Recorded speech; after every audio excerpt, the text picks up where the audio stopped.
Hello, my name is Hamid Mohtashami. I'm Geriatric Medicine Fellow at the University of Wisconsin Health and Clinic in Madison.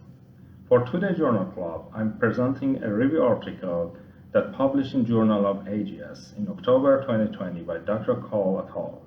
The title of the article is Cancer Prevention and Screening for Older Adults, Part 1, Lung, Colorectal, Bladder, and Kidney Cancer.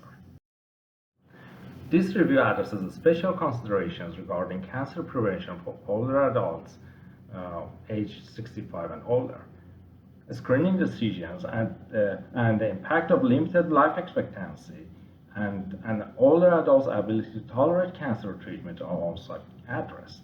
Many common cancers older adults can be prevented from occurring or can be identified at an early stage and treated effectively. On the other hand, overscreening of cancer in older adults can lead to unnecessary diagnostic testing and unnecessary treatment. For older adults with a limited life expectancy, late life cancer may not become clinically significant before they die. The term overscreening is applied to identifying such cancers. Recommendation regarding when to stop cancer screening in older adults was patient's age, but in new practice is life expectancy. There are many tools and resources to help assess cancer risk and determine life expectancies and also treatment tolerance for all older adults. Comprehensive geriatric assessment help identifying older adults who are more likely to tolerate and benefit from cancer treatment and screening. Many older adults are more concerned about their quality of life than their quantity of life. Shared decision making between healthcare providers and their patients can be facilitated by assessing the patient's cancer risk, the potential benefit of cancer screening, risks associated with cancer screening, and the ability of the patient to tolerate cancer treatment. Recommendation should be aligned with the patient's preference and value. Regarding lung cancers, risk factors are including cigarette smoking, exposure to air pollutions, radon, occupational exposure.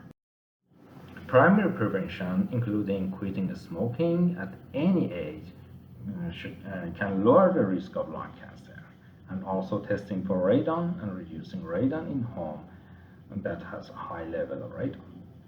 Risk of overscreening is false positive results that may result in complications associated with additional unnecessary testing and radiation exposure and complication of CT-guided biopsy of lung nodules, and also stress and anxiety for the patient. Both USPS Task Force and ACS have recommendation for screening of lung cancer in high-risk groups and with low-dose CT scan.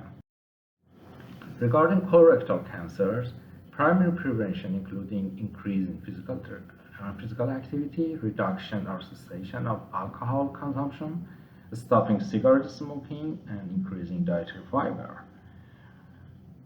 Interestingly, recent data from the ASPRI study indicated that 100 mg of enter-coated aspirin increased cancer-related mortality and especially colon cancer deaths in older adults.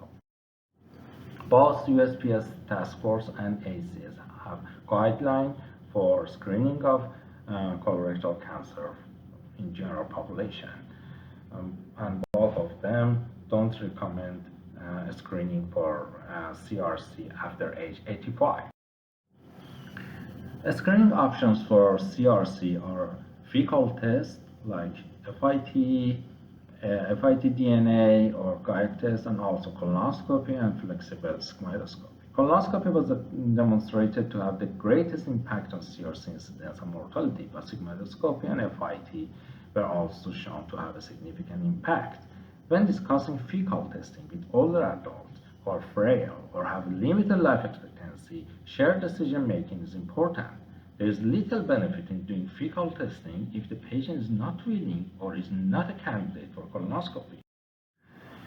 Fecal testing is less invasive, but false positive results occur between 45% and 70% of the time that lead to more invasive procedures, and overscreenings for CRC are as high as 28% in older adults. Regarding bladder cancer, risk factors are increasing age, male sex, and smoking cigarette. Smoking cigarette for cessation of smoking cigarette for 1 to 4 years results in 30% decrease in the risk of bladder cancer. And interestingly, when someone has stopped smoking for more than 10 years, the risk of developing bladder cancer is similar to non-smokers. So, smoking cessation for those with at least 5-year life expectancy are likely to benefit. Regarding screening, neither urinalysis nor cystoscopy is recommended by USPS task force and ACS. Regarding kidney cancer, risk factors including age, obesity, hypertension, family history of kidney cancer, smoking, occupational exposure, and renal failure. The impact of lifestyle change on the incidence of kidney cancer in older adults is unknown. And also, there is no recommendation for screening of kidney cancer by urinalysis by ACS or USPS task force. In conclusion, cancer is common in older adults.